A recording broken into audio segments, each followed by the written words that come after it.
Assalamualaikum warahmatullahi wabarakatuh. Bismillahirrahmanirrahim. Alhamdulillahirabbil alamin. Wassalatu wassalamu ala asyrofil mursalin sayyidina Maulana Muhammadin wa ala alihi washabihi ajmain amma ba'du. Ingkang pertama matur nuwun angsal gelar Gus Kiai. Dados pun sempurna niki. Nggih, teng ngarsa para keluarga besar Mbah Munawir, keluarga besar Mbah Limakmum, sedanten mawon ingkang kula hormati. Ugi alumni senior wonten Mbah Mus, Mbah Idris, sedanten keluarga ingkang kula hormati. Wau Mbah Mus cerita mergi menangi Bali Maksum. Kula sesuai kontrak baca kitab karangan Bali Maksum. Kula pernah digojlok seorang wartawan. Kados ceritane Mbah Mus wau. Saking menyatunya fikih dengan perilaku niku maling mawon bermadhab. Dados wedhus niku nak teng jaba iku ilang, tapi nak babi iku mboten. Mergi maling niku ngerti nak babi iku haram, wedhus niku halal. Pas penjaraan teng Jakarta nggih ngoten, wonten tiyang jarah babi. Jangan ini haram, kambing saja. Jadi saking menyatune pendidikan Islam niku maling mawon tesih gadah madhab. Dinak nyolong niku wedhus mergi halal, ampun nyolong napa? Babi. Niku kisah nyata, kula nate dolan teng daerah mriki. Kenapa ini di luar kalau itu di dalam? Oh, kalau ini di luar enggak ada yang nyolong, Gus. Tapi kalau di mergo sing njaba niku babi, sing njero wedhus.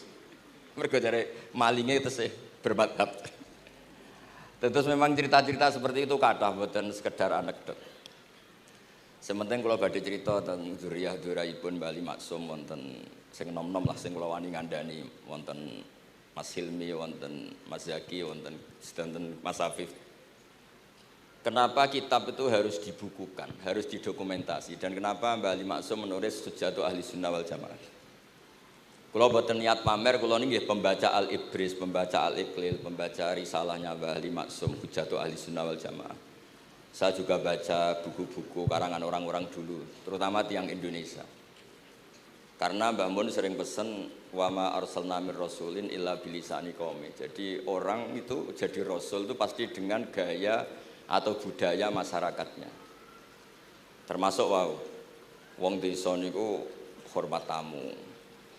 Nah ning kota niku bentuk hormatnya beda. Mulane wonten kiai desa muni fal yukrim jarahu iku nak ketemu tonggo takok, nak ora takok sombong.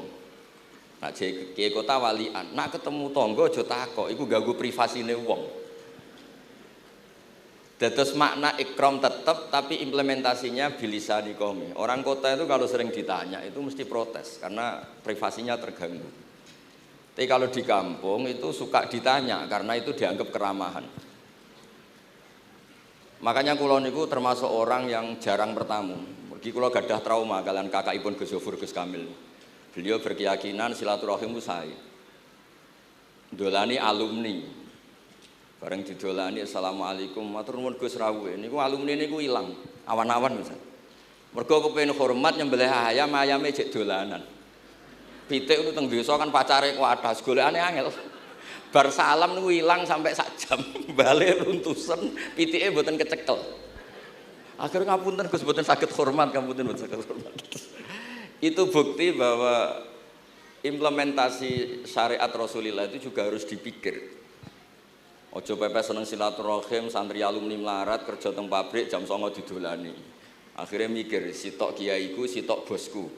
Nak hormat kiaiku diamuk bosku, nak hormat bosku gak hormat kiaiku. Hal-hal seperti ini kemudian melahirkan satu kearifan setiap kiai di era masing-masing. Terus kula mboten berargumentasi membela diri niku mboten, tapi memang bapak kula kesaksiane Mbah Mus, beliau teman bapak kula niku seneng silaturahim. Teriyen bapak ki sering dawuh teng kula. Sok kowe ya ora kaya aku. Mbah Mun ki sering dawuh teng kula, kowe ya aja kaya aku, wong beda zaman. Karena tadi dolan ning santri sing mboten enten, assalamualaikum terus ilang ngejar pitik awan-awan. Pitike nggih macam-macam kegiatane pitik. Intine mboten kecekel. Kemudian niki teng kanca-kanca teng adik-adik sing hafid sing hamalatil Quran. Kula pesen belajar niku nggih, belajar sisi belajar itu harus cari sisi ekstrimnya. Kalau bolak-balik matur di berbagai kesempatan. Wow, kekhawatiran Mbah Mus kalau ada orang hanya kembali ke Quran itu memang bahaya sekali. Bayangkan kalau ada orang misalnya hanya mengharamkan al-jam'u bainal ukhtain, karena itu yang disebut Quran wa antasma'u bainal ukhtain. Jadi yang haram itu menikahi kakak dan adiknya, adik dan kakaknya sekaligus. Di situ tidak ada penjelasan perempuan dan budenya, perempuan dan mbahnya. Kemudian zaman Nabi Sugeng hanya ditambahi wala binal mar'ati wa ammatiha, wala binal mar'ati wa kholatiha. Dan tidak boleh menikahi perempuan pesbuliknya atau budenya. Nabi sempat melarang. Karena kula sebagai lelaki niku ijek masuk lah. Misalnya bojone jenengan umur 17 tahun, bulike umur selawe 17 ijek mungkin masuk lah dalam definisi biologis itu masih masuk. Dan Nabi tidak pernah menambahkan wala binal mar'ati wa jaddatiha. Karena kalau istri kita umur 20, banyak mungkin umur 70. Itu kira-kira nggak usah dilarang, ya orang kepikiran lah. Jadi orang kepikiran ya untuk sableng. Nah, kemudian kalau hanya kembali ke Quran, nanti kita hanya mengharamkan al-jam'u bainal ukhtain, karena itu yang disebut Al-Quran. Wa antasma'u bainal ukhtain. Lalu lahirlah pakar-pakar balaghah. Itu disebut min itlaqil ba'di wa iradatil kul, yang disebut ukhtain tapi maknanya bainal mar'ataini sing bainahuma ada mahram atau ada mahramiyah. Antasma'u al mar'ataini sing bainahuma mahramiyatun. Jadi barokahnya ngaji sama ulama itu kita tahu duduk perkaranya. Ini lafadz yang mewakili atau lafadz yang sebenarnya atau lafadz yang simbolis. Lafadz simbolis itu saking mangkelnya Allah. Itu kalau ada orang salah itu disebut wa ja'ala minhumul qiradata wal khanazira wa abadat tauhid. Jadi kalau misalnya dalam penelitian tidak pernah ada orang yang dirubah Allah menjadi kera, menjadi babi, itu kita masih bisa menganalisis. Itu saking ibaratun an ghadabillah. Atau diistilahkan balaghah, ini tasbih yang balik sehingga ada tuh tasbih dibuang. Jadi kalau orang Arab senang seseorang masih bilang Zaidun kal bakhri. Tapi kalau senang banget bilang Zaidun bakhrun. Kalau gantengnya belum ganteng banget masih dibilang Zaidun kal badri. Tapi kalau sudah ganteng banget kayak Rasulullah SAW disebut anta samsun anta badrun. Kaf taswihnya dibuang dan itu ablagh lebih balik. Jadi PR kita sebagai ahli Quran ini adik-adik itu tidak selesai. Utamanya ya implementasi keseharian kita sebagai panutan lah, kalau boleh GR sebagai panutan. Kulo niku teng Narukan nggih tiyang jangkar kulo nggih kathah, karena ya saya ada pernah Pak D, Pak Ali. Kulo nggih tiap hari nggih teng Tegal nggih, malam pun terencanakan ambek uzlah dadi kulo niki pun matur Gus Afif. Niki kontrak kulo pun bar kitabe Bali ben diwaca putu-putune, kok enak ngongkon wong liya terus. Terus ngengken tiyang ngeten iki yo rodok masalah saja. Jadi kitab bae diwaca putune. Dulu itu biasa. Taqiyuddin As-Subki ngarang kitab disarai putrane. Dulu itu biasa. Imam Haromen ngarang kitab, ya semuanya bapak ngarang disarai anaknya, anak ngarang disarai cucunya, itu biasa dulu. Kalau sekarang enggak, mbahnya ngarang kula kan maca. Putune karek ngrungokno, nak cocok ya dilem, nak ora dikritik. Terus saya minta ya, tradisi kula niku mboten sombong, di hallnya bapak itu saya tiap hallnya bapak mesti baca kitab. Mboten nate ngundang sinten-sinten. Perkara ini tiang NU niku ora usah diundang wis teko, mboten wonten undangan sing teko mun kuwatah. Mbok saking senenge wong alim, mbok saking senenge bingung mboten ngerti, sowe ora diundang teko. Ya akhirnya kula bingung, ora hormat iku dosa. Hormat iku sing teko iku ninggal kewajiban ngurusi bojone, timbang ngurusi bojo ribet nekani hall. Timbang mulang madrasah buncai buling-buling bisa roi sithik nekani hall. Lah terus kadang-kadang tiyang lunga niku nggih pelarian mboten mesti hormat. Niku penelitian niku sampean cek. Terus niki kula cerita pentingnya belajar Quran. Kemudian tradisi kita termasuk tradisi Bali Mbah Munawir. Kula tahu banyak lah tentang cerita Mbah Munawir karena nggih bapak saya itu hafal Quran, mbah saya hafal Quran, dan diantara sanadnya pasti lewat Mbah Munawir. Quran di Indonesia itu kalau nggak lewat Mbah Munawir, diantaranya lewat Kiai Said Sampang. Sekarang sudah generasi ketiga kalau nggak keempat yang sekarang, kalau nggak salah Kiai Rafiq bin Mansur bin Kiai Said. Dan di keluarga kula nggih, keluarga Lasem sama keluarga Damaran di Kudus. Dulu itu di antara keagungan Quran itu keahliannya ulama memberi penjelasan. Sebab itu disebut wal kitabil mubin, punya kemampuan mencerahkan. Kalau memberi analogi, kalau kita belajar Ihya, itu hal yang tidak masuk akal itu menjadi masuk akal. Misalnya begini, orang tuh kalau dirasani itu harusnya seneng karena itu app kamu dibuka dan kamu menjadi tahu. Lau akhbaroka mukhbirun bi anna fi jubbatika akroban aw hayatan akun tataskuruhu. Kalau ada orang memberitahu saya bahwa di baju kamu ada kalajengking atau ada ular berbisa, kira-kira saya matur nuwun apa enggak? Harusnya matur nuwun karena itu bahaya sekali kalau ada di tubuh saya. Harusnya ketika orang itu dikritik dengan kesalahan yang nyata, bukan fitnah, kesalahan yang nyata. Kesalahan Anda itu lebih mudirrah fi dunyaka wa akhiratik. Kesalahan Anda itu bahaya sekali di dunia dan akhirat. Sekarang kamu menjadi tahu karena dikasih tahu. Harusnya matur nuwun sama yang ngasih tahu. Kama anna huzati lau akhbaroka mukhbirun fi anna fi jubbatika hayatan akroban akun tataskuru. Pasti kita terima kasih. Tapi kita sebagai hafid Quran kalau disuruh belajar fikih, wong aku mondok kon ngapal loh kok belajar fikih. Kadang-kadang malah saking kaconya itu, aku wong Quran, aku wong kitab. Memangnya kitab jubuk konti nak boten ke Quran. Jadi masalah-masalah yang saya sering dikelui beberapa kiai termasuk Gus Kafabi Lirboyo pernah cerita, saking nggak pernah ngajinya, ada orang takut mutah karena hamil pas sholat ngunyah permen. Nggak tahu kalau itu membatalkan apa? Sholat. Jadi banyak cerita-cerita nyun sewu tanpa ingin tangkis merendahkan hafidh-hafidhah kita, hamalatul Quran, hamilat ini ada masalah fiqhiyah keseharian. Kalau dulu itu udah ada.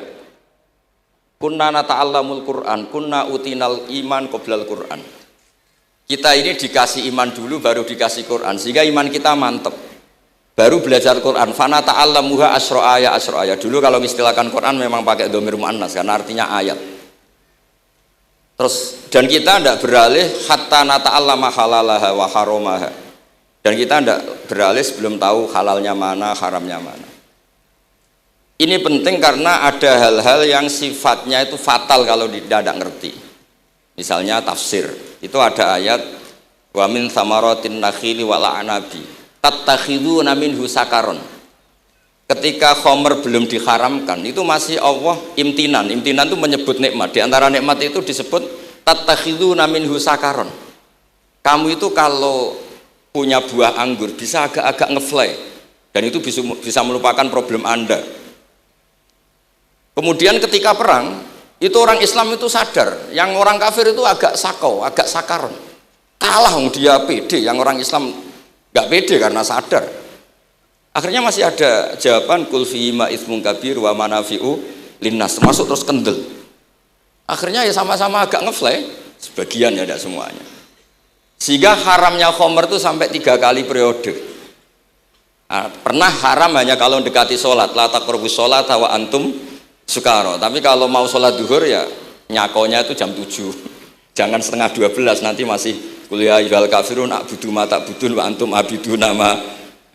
Karena peristiwa itu baru terakhir diharamkan tanpa catatan.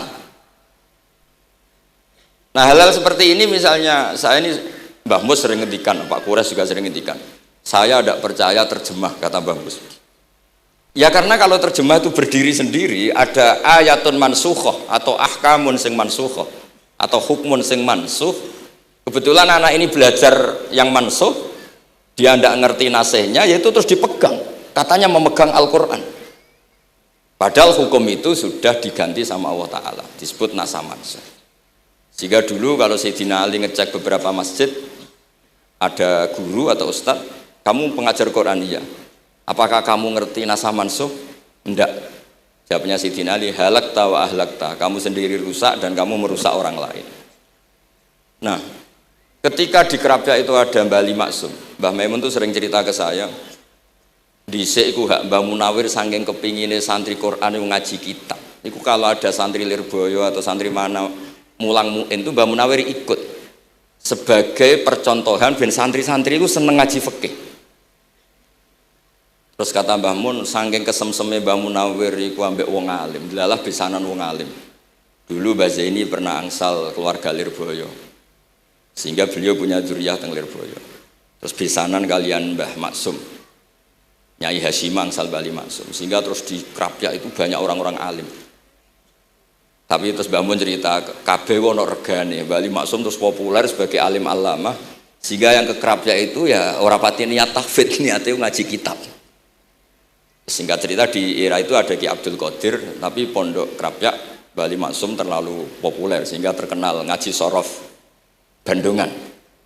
Sehingga dulu di Indonesia itu ada sorofnya Mbah Ali Maksum, ada sorofnya Mbah Maksum Ali Kuaron itu. Nah yang sorofnya Mbah Ali Maksum ya fa'ala yaf'ulu uf'ul. Kalau sorof di Mbah Maksum Kuaron fa'ala yaf'ulu fi'lan. Yang satu ngikuti fi'il itu ya harus jejer fi'il, yang satu ngikuti jurumiyah. Kalau yang dikatakan master itu sing yaji'u salisan, yang datang ketiga dalam tasrifnya fi'il. Sebab itu terus tradisi sorof tadi yang dalam apa itu latihan munakosah tadi diteskan anak-anak.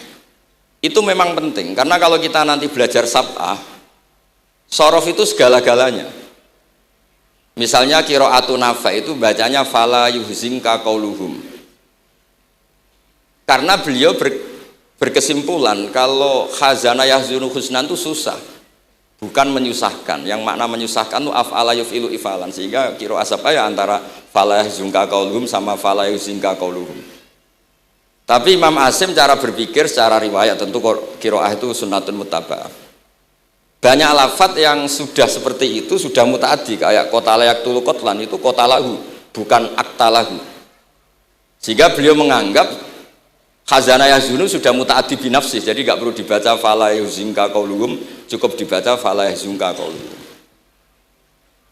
Dan saya berkali-kali matur teman-teman yang mengkaji Quran, kafa'ah yakfu'u kuf'an itu bacaannya Imam Nafi', karena memang yang maknanya mukafa'ah itu mahmuslam.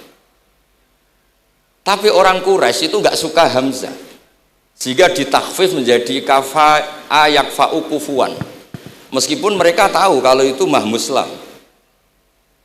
Nah Imam Asim di beberapa bentuk fi'il itu masih memahmuskan, misalnya Allahu yastahzi'u bihim, di isim fa'il juga mustahzi'un. Tapi kalau masdar beliau bacanya huzuan, kufuan. Padahal di fi'ilnya bukan nabiun, tapi nabi ibadi anni anal ghafurur rahim. Tapi di nabiun jadi nabiun, harusnya akan nabiun. Fa innan nabiyya man naba'anillah. Yang dikatakan nabi itu orang yang menceritakan ketentuan Allah. Harusnya nabiun.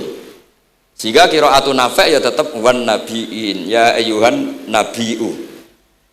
Nah, berkahnya Mbah Munawir orang terus menjadi tahu qiraat sab'ah. Dan berkahnya Mbah Ali kemudian orang tahu duduk perkaranya. Kalau nabiun dari nabiun bimakna man akhbaro anillah. Dan terus berkahnya wow, kalau saya boleh GR berkah Gus Gofur kula berkah ngeten-ngeten iki duka Kiai Peres napa Kiai Media mboten roh. Berkah ini terus kula ngomong terus. Saya tidak khawatir salah, bukan karena saya maksum ndak. Wong Islam pun pinter. Nak bener minallah, nak salah kok Gus Bah. Jadi kula niku madlum. Jadi penak wong Islam niku penak. Kula nu sering tahajud nak ndonga ya Allah, kula niku pede mawon nerangno Quran. Mergo tiyang Islam pun sae. Nak bener jare jenengan, nak salah kula. Lah nak kula sing salah nggih sederhana mawon. Kula abdun, kula kawula, kula nak ndonga nggih Rabbana dzalamna anfusana. Sebelum disalahkan orang juga saya sudah merasa salah. Wa akharuna atarafu bi dzunubihim khalatu amalan shalihah wa akharuna wa sayya. Mulane kula suwun kangkang mbak-mbak sing khatam Quran pede mawon. Bahwa yang Anda lakukan menghafal Quran itu sudah benar. Meskipun Anda tidak sempurna, misalnya Anda tidak faham, Anda tidak bisa melakukan. Khifdhu kalil Quran huwa al-khifdullah. Kamu menghafalkan Quran itu sudah menjaga lafaz-lafaz Quran. Sehingga lafaz Quran tetap mutawatir, lafaz Quran tetap ma'ruf, tetap masyhur, sehingga ketika ada yang memasukkan Quran konangan. Tapi kalau yang hafid sedikit, lam yablugh adadat tawatur, takutnya kalau ada yang menyalah, ada yang apa, itu tidak diketahui. Ini barokahnya hamalatul Quran sing aksar wa aksar itu kita terjaga. Nah, itu yang dimaksud Mbah Mus, Quran itu harus jadi budaya. Ning desa iku wong ra salat lah. dengar ada warung ayamnya tiren nggak disembelih itu nggak mau makan, haram. Padahal dia ini rasolat itu lebih dari haram. Tapi tetap nggak mau makan ayam tiren. Nggak sholat disuruh makan babi ya nggak mau, haram. Sampai tadi yang nyolong saja milih wedus bukan meleng babi, karena babi itu haram. Dan saya pernah digojlok sama wartawan, Pak Bahak, wah fikih Indonesia itu hebat, sampai maling saja masih pakai fikih itu. Jadi kalau nyolong itu milih yang halal bukan yang haram.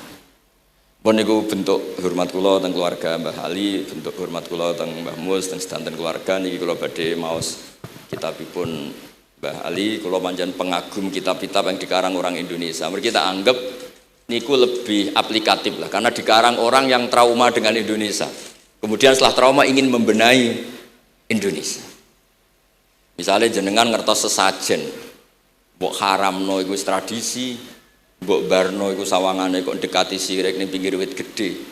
Akhirnya dimodifikasi wis mangan-mangan kumpul-kumpul tapi tahlilan. Lah mosok tahlilan la ilaha illallah barani kalimatu syirkin. La ilaha illallah itu kalimatu syirkin kalau dilafatkan di bawah pohon. Terus piye logikane ku piye? Kalau bolak-balik matur. Hadhil kalimah sara bihal kafiru mu'minan. Fa kaifa saral mu'minu kafiran juga bihadhil kalimah, itu logikanya enggak ketemu.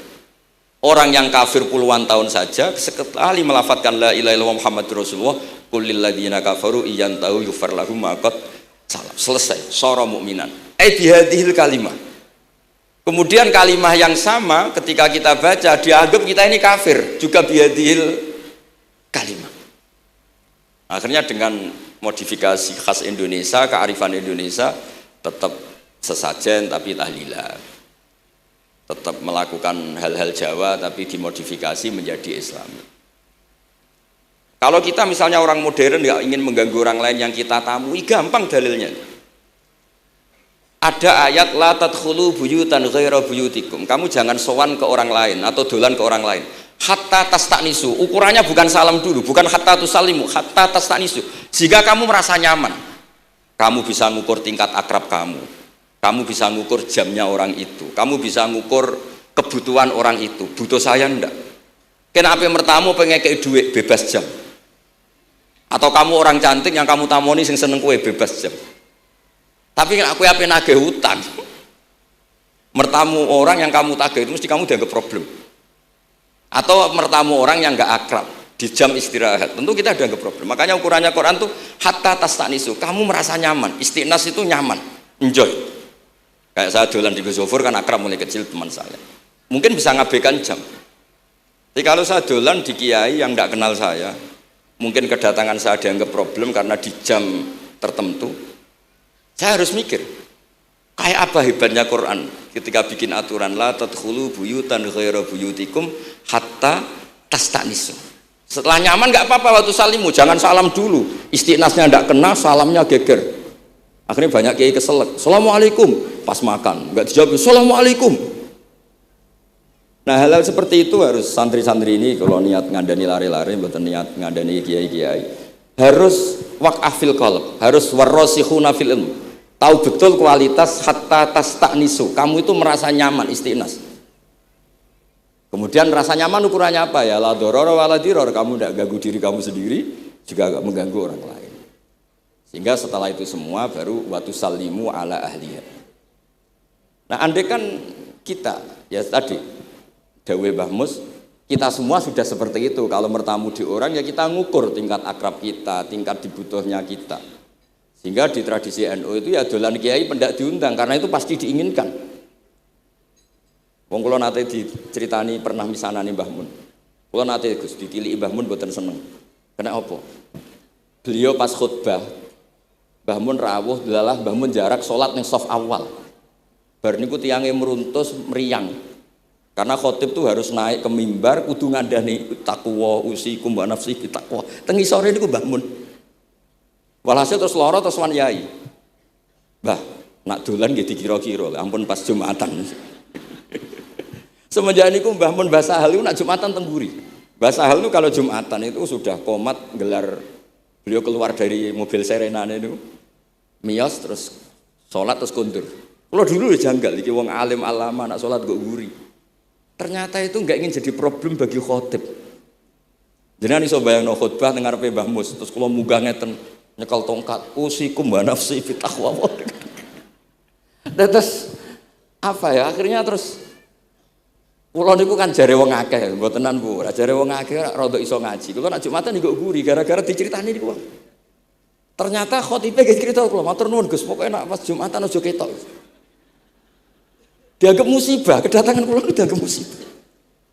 Nah, hal seperti itu ya ukurannya gampang, kata napa? Tastanis.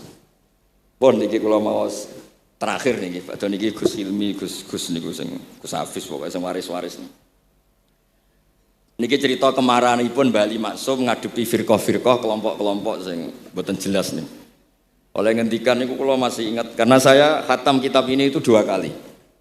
Nggih khatam tenan maksudnya kula sinaoni terus padanan dalil yang beliau sebut tak cari sampai ketemu, bener-bener kula cari, ya saya ulang lagi, dalil padannya kula cari, terus emosi-emosi beliau juga tak tulis, karena beliau diantara yang diceritakan itu sampai ngendikan wahal bi jununun, kata beliau, apa saya ini sudah gila, ketika saya fatwa, misalnya orang nggak boleh ziarah Rasulullah SAW. Itu artinya menghalangi orang ketemu nabinya. Makanya bener Mbah Mus tadi, ada orang tuh debat, wiridan itu sunat atau ora? Dalile piye? Terus ada orang yang provokasi gini, kamu dikatakan bid'ah setelah sholat gak wiridan, kowe iku ben ora nyebut Allah. Terus kepikiran matur kula, wis Agus bar sholat itu pokoknya aku wiridan. Cek bid'ah cek ora, wong kok ora oleh eling Allah. Wis gak usah dalil-dalilan. Jadi pertama diprovokasi, wiridan model ngono iku ora ono sanate, ora ono hadise. Singkat cerita seorang ini meninggalkan wiridan. Terus ketemu orang NU yang kebetulan rapati iso ngaji tapi pinter logika. Kowe ora tau wiridan saiki nek bar salat, ora tau, enggak ada hadisnya gini-gini. Kowe iku dibodoni, ben kowe iku ora tau nyebut Allah, ora eling Allah. Muring-muring tiyang niku. Akhire angger bar salat wiridan. Mboten dalil-dalilan cara Mbah Mus, mboten dalil-dalilan. Lah niki nah cara Mbah Maksum istilahno betapa kaconya orang sing yahulu bainahu wa baina nabi, memisahkan orang itu dengan nabinya Muhammad sallallahu alaihi wasallam. Kata Mbah Ali, walazima kadzalik ayyakuna ulamaul Islam min awali hadil umma ilal yaumi fi khata'in azim. Haitsu annahum ya'taqiduna fi kutubihim ad-diniyah al-abwab wal fusul. Yadhkuruna fiha ziyaratahu sallallahu alaihi wasallam.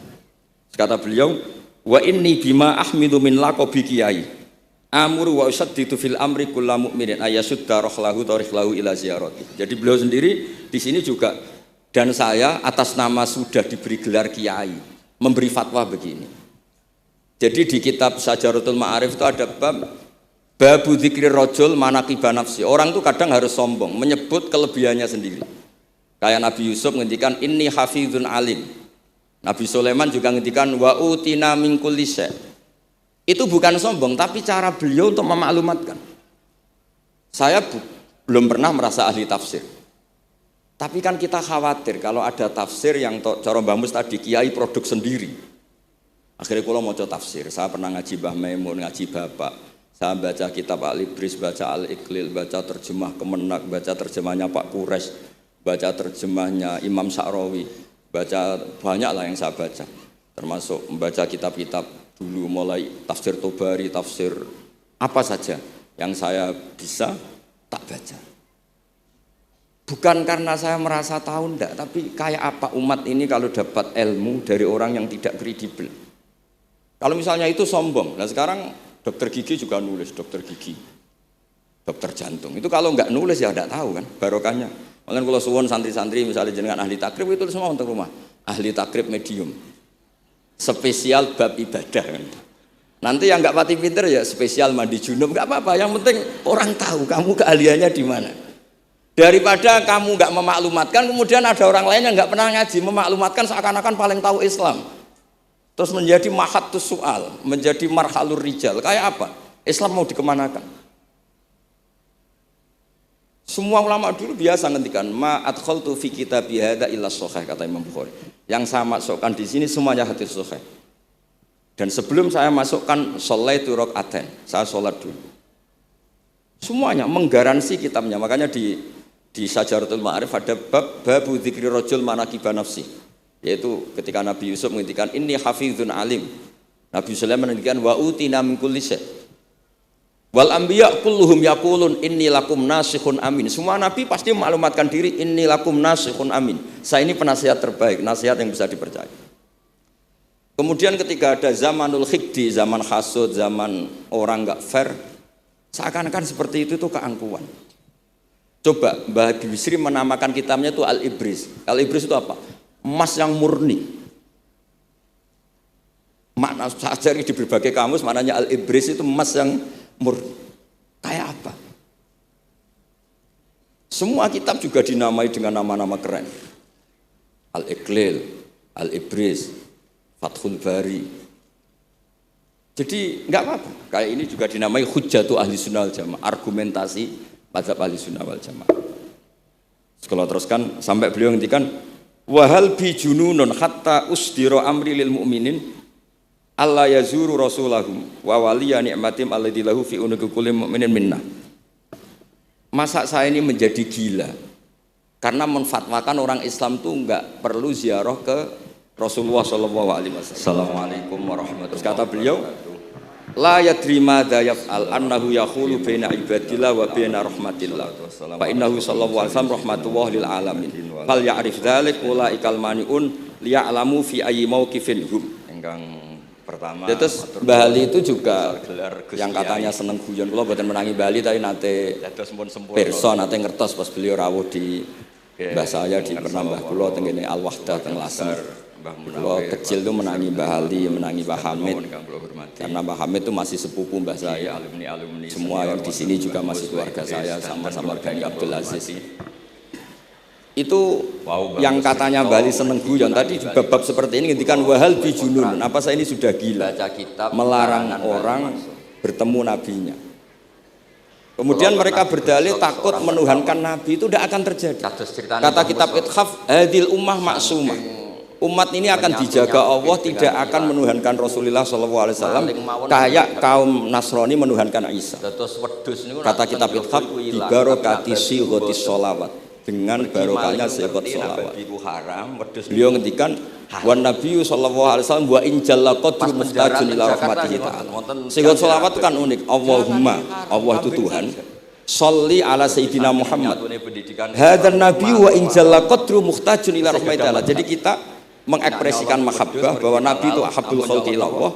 Di saat yang sama kita tetap bilang Allah yang Tuhan tolong selalu beri sholawat dan rahmat ke Rasulullah. Berarti duduk perkaranya tetap Allah sebagai Jalla Jalaluh, Nabi apapun mulianya abduhu wa rasul. Jadi sholawat itu sudah sehat yang insya Allah tidak akan menjadikan hadil ummah mengkultuskan Nabi hatta rofa'uhu ila darujatil uluhiyah.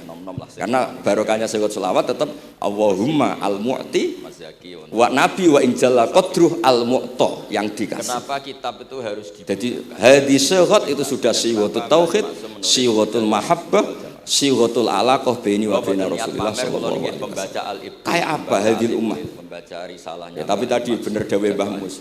Nerangno ngene iki bagiane kiai ning desa ora usah diterangno wis selawatan. Jadi kepenak ora usah dalil-dalilan selawatan. Karena Mbah Mun tapi memang resiko enggak ada yang menerangkan suatu saat kalau ada itsaratus syubhat jadi rasul itu pasti itu terus mereka atau bahaya. Makanya ada yang ngalahin nerangno termasuk terus ini masih desa niku. Terus niki kula nyuwun sanget, kula niku pancen ning kota niku bapaknya bapak saya. Bapak saya asmane Mbah Nur Salim, gadah bapak namanya Mbah Nur Samduko niku sepuh seneng usul. Kula niku duka niat sepundi tapi memang mungkin faktor gen. Saya itu termasuk orang yang napa nyuwun sewu sekali terganggu kalau sering ada acara-acara malam. Tetap tapi pun wayahe lah niki mun wayahe Mas Afif Gus Yaki. Orang kota itu kalau sering ditanya itu mesti protes karena wayahe nyai, wayahe ngaji mulang kitabe Mbah iki teng ngarepe wong akeh dadi nak salah isin. Karena itu dianggap keramat. Ojo ngomong ngarepe santri keliru jari lagi. Makanya kula niku termasuk orang yang jarang sok repot. Terus niki mboten niat menapa ngoten mawon. Assalamualaikum warahmatullahi wabarakatuh. Dolani alumni. Bareng didolani assalamualaikum. Matur nuwun Gus Rawuh. Niku alumni niku ilang awan-awan Mas. Mergo kepengin hormat nyembelih ayam, ayame jek dolanan. Pitik itu teng desa kan pacare kuwathas, golekane angel. Bar salam niku ilang sampai sak jam. Bale runtusen, pitike mboten kecekel. Akhirnya ngapunten Gus mboten saged hormat, ngapunten mboten saged hormat. Itu bukti bahwa implementasi syariat Rasulullah itu juga harus dipikir. Ojo pepes seneng silaturahim, santri alumni melarat kerja teng pabrik jam 09.00 didolani. Akhirnya mikir, sitok kiaiku, sitok bosku. Nak hormat kiaiku diamuk bosku, nak hormat bosku gak hormat kiaiku. Hal-hal seperti ini kemudian melahirkan satu kearifan setiap kiai di era masing-masing. Terus kula mboten berargumentasi membela diri niku mboten, tapi memang bapak kula kesaksiane Mbah Mus, beliau teman bapak kula niku seneng silaturahim. Terian bapak ki sering dawuh teng kula. Sok kowe ya ora kaya aku. Mbah Mun ki sering dawuh teng kula, kowe ya aja kaya aku, wong beda zaman. Karena tadi dolan ning santri sing mboten enten, asalamualaikum terus ilang ngejar pitik awan-awan. Pitike nggih macam-macam kegiatane pitik. Intine mboten kecekel. Kemudian niki teng kanca-kanca teng adik-adik sing hafid sing hamalatil Quran. Kula pesen